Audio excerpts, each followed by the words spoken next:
নমস্কার বন্ধুরা, টুকুর কিচেনে আপনাদের সবাইকে স্বাগত। আজকের রেসিপি হলো চিঁড়ের চপ।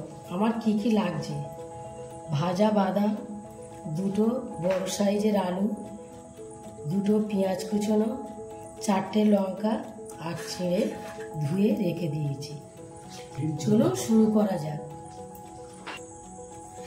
আমি এই চিঁড়ে চপের জন্যে আমি এই জিরাগুলো ভেজে নিচ্ছি। 1 চামচ ধনের গুঁড়ো, ছোট চামচের 1 চামচ লঙ্কার গুঁড়ো, আর একটু দিয়ে দিলাম লঙ্কার গুঁড়ো। এবার এটা ভেজে নিয়ে নেব।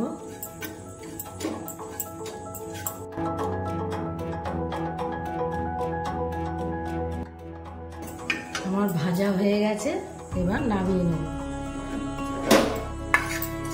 এবার আমি এই চিঁড়ের মধ্যে এই ভাজা মশলা দিয়ে দিলাম। আমি চিঁড়ের মধ্যে অল্প গরম মশলা দিয়ে দিলাম, ভাজা বাদাম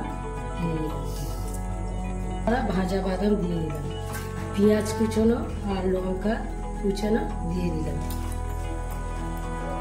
সিদ্ধ করা আলু দুটো বড় সাইজের দিয়ে দিলাম, চাট মশলা দিয়ে দিলাম, লবণ 1 চামচ দিয়ে দিলাম, অল্প একটু দিয়ে দিলাম, অল্প বিট নুন দিয়ে দিলাম। এবার ভালো করে মাখিয়ে নেব।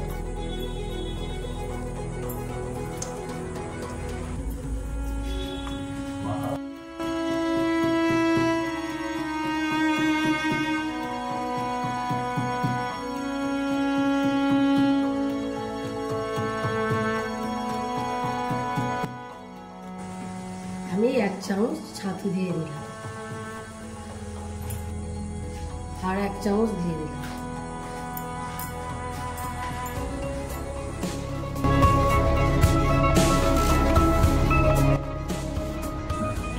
আমার মাখানো হয়ে গেছে। আর আপনারা যদি ঝাল বেশি খেতে চান তাহলে ঝালের গুঁড়োও দিতে পারেন, কাঁচা লঙ্কাও দিতে পারেন। আমি বেসন নিয়েছি ভাজার জন্য, আর এই বিনু দিয়ে দিচ্ছি 1 চামচ, আর এই 1 চামচ লঙ্কার গুঁড়ো 1 চামচ, কালো জিরে দিয়ে দেবো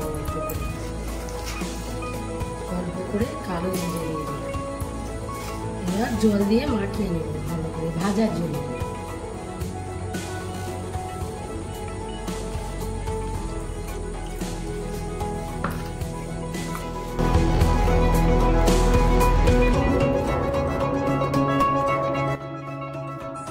ভাজার জন্য সাদা তেল নিয়ে আমি ভাজার জন্য সাদা তেল নিয়ে নিয়েছি। এবার এইটা চপ আকারে ভরে কড়ার মধ্যে দিয়ে দেব। এই সাদা তেলটা হাতে না লাগে তার জন্য এই সাদা তেলটা দিয়ে লাগিয়ে নিয়ে চপটা করব।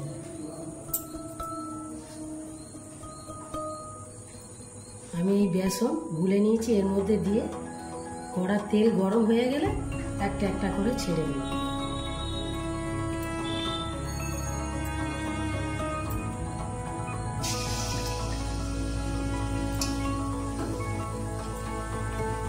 আবার আর একটা করে নেব।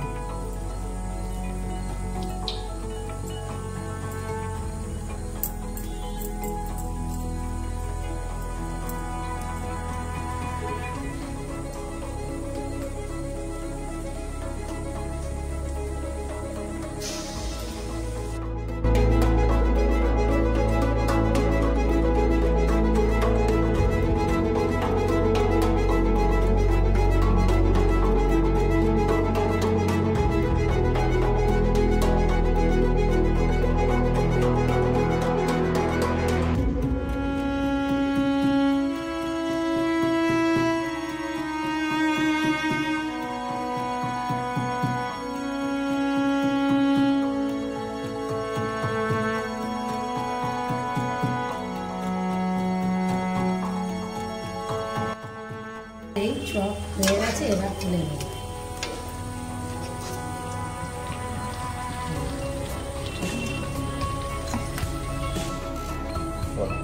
বন্ধুরা, আমার চিড়ের চপটা হয়ে গেছে। কেমন দেখুন, উপরে মুচমুচে আর ভিতরে কেমন নরম। গরম তো। যদি আপনাদের ভালো লেগে থাকে তাহলে আপনারা লাইক, কমেন্ট, সাবস্ক্রাইব করবেন। আপনারা ভালো থাকবেন, সুস্থ থাকবেন। ধন্যবাদ।